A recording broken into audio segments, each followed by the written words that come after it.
Come on, man. Of course we back in a big way with the granddaddy of Blaxploitation. That is also problematic as fuck. Hey, give me 5 on the black can side. Welcome to So Big Movies, and this is the Blaxploitation Hour, and I am super excited to get into this film. This is the granddaddy of them all, the godfather of all blaxploitation cinema, and without the success of this boundary-pushing black power powder keg, the world of cinema would be radically different. Before we get into the retrospective, I just want to hit a few goals. 1,000 subs, that's it.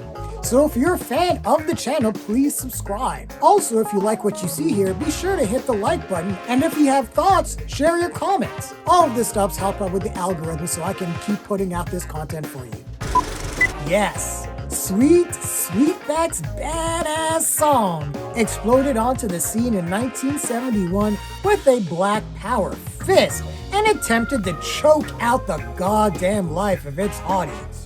The film, a passion project of its co-producer, writer, score composer, editor, director, and star Melvin Van Peebles, was a cinematic call to action for anyone of color who had something to say. The film first only played in Atlanta and Detroit, but its word of mouth helped the film to gross over $15 million at the box office, with major figures like Huey P. Newton of the Black Panthers praising the film and its political impact, and became required viewing for the party. According to Variety, Sweet Sweetback demonstrated to Hollywood that films which portrayed militant blacks could be highly profitable, leading to the explosion, not necessarily the creation, of the blaxploitation genre. Critic Roger Ebert famously didn't consider this example of Van Peebles' work to be an exploitation film in his opinion. The film, which follows the story of a poor black man who has to escape the police that framed him for a murder, is so charged politically, sexually, and socially that it can power my iPhone for 128 hours. Peebles, born in Chicago, would graduate with a BA in literature from Ohio Wesleyan University, and 13 days later would join the Air Force, serving for 3.5 years, adding the Van to his name while he lived in the Netherlands to study astronomy. Can you just do that? Yes, I would like to change my name to Lamworth Maxwell Von Erich Archibald. Peebles would make short films, but no one would hire him in Hollywood. I wonder why. And Peebles would move to France. I wonder why. Where he became a very prolific writer of novels, plays, and short stories, hanging out with a creative circle that included Chester Himes, acclaimed black novelist who wrote Cotton Comes to Harlem. Peebles' first feature-length film, La Permission, aka The Story of a 3-Day Pass, caught the attention of Hollywood producers, who mistook him for a French auteur after it won an award at the San Francisco International Film Festival as the French entry. Lord. Peebles' first Hollywood film was the satire Watermelon Man, starring blaxploitation staple Godfrey Cambridge.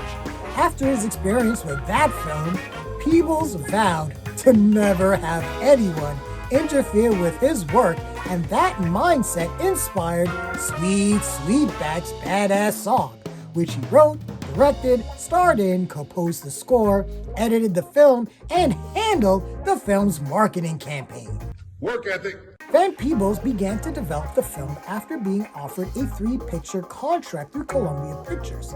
But no studio would finance the film, so Peebles funded it himself, shooting it independently over 19 days, performing all of his own stunts, and appearing in several sex scenes, some reportedly unsimulated.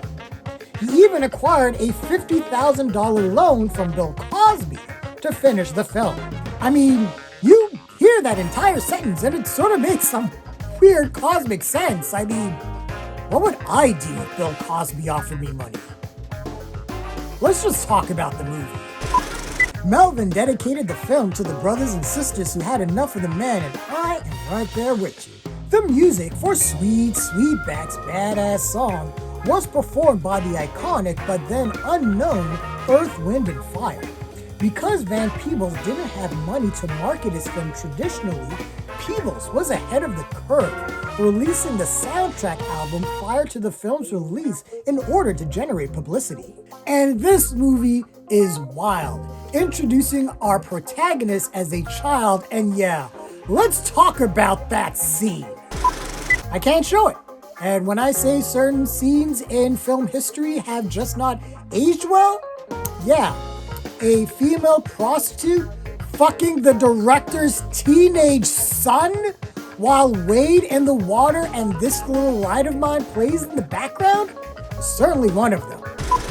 The UK release of this film actually alters the edit of the opening scene because of their child protection laws.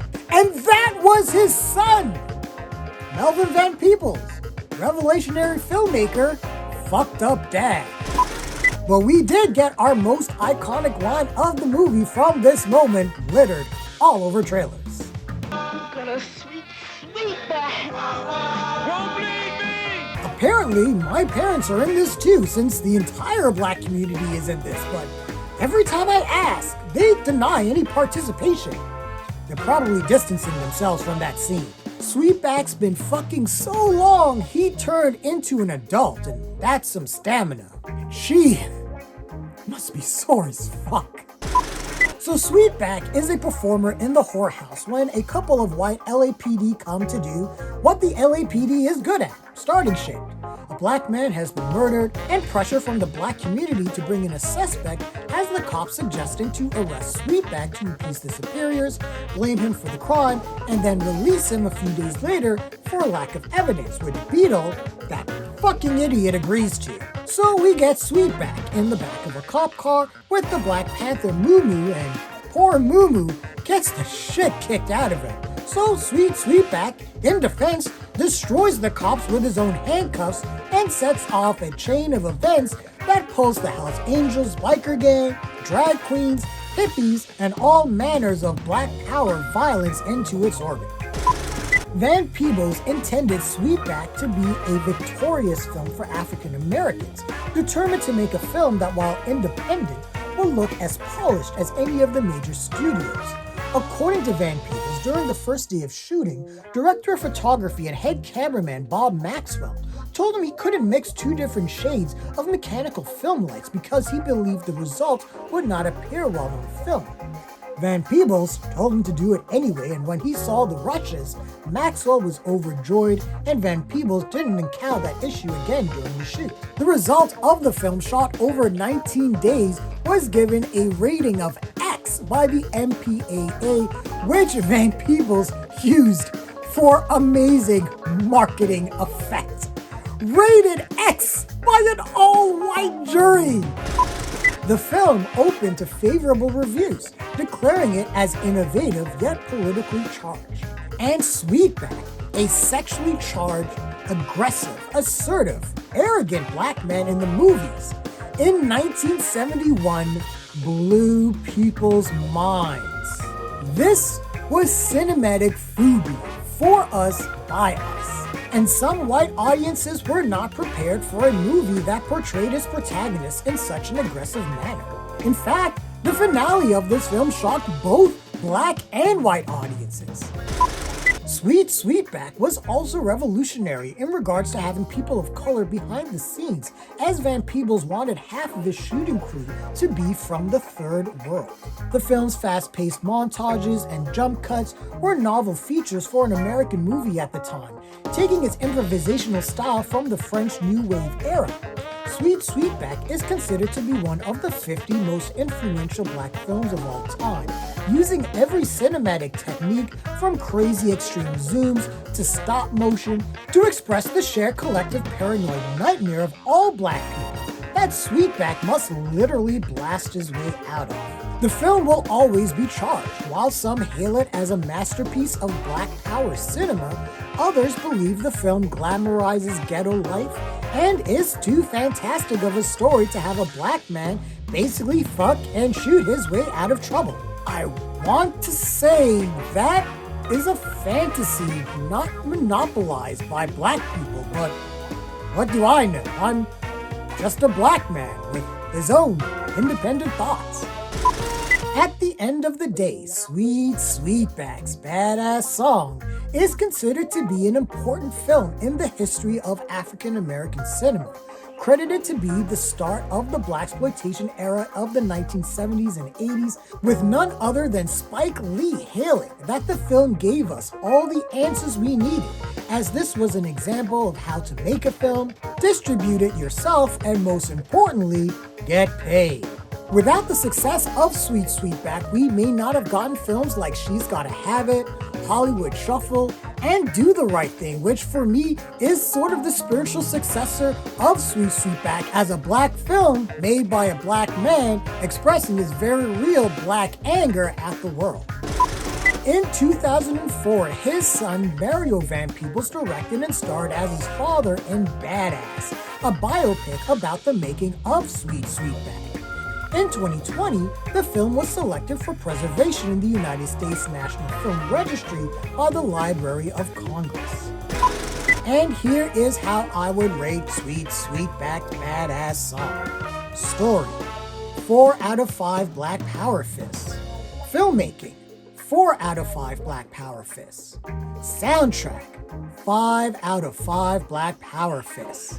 Black Power? 5 out of 5 Black Power Fists. Negative stereotypes: 3.5 out of 5 Black Power Fists. Influence: 5 out of 5 Black Power Fists. And overall fun factor: 4.5 out of 5 Black Power Fists. What did you think of Sweet Sweetback's Badass Song?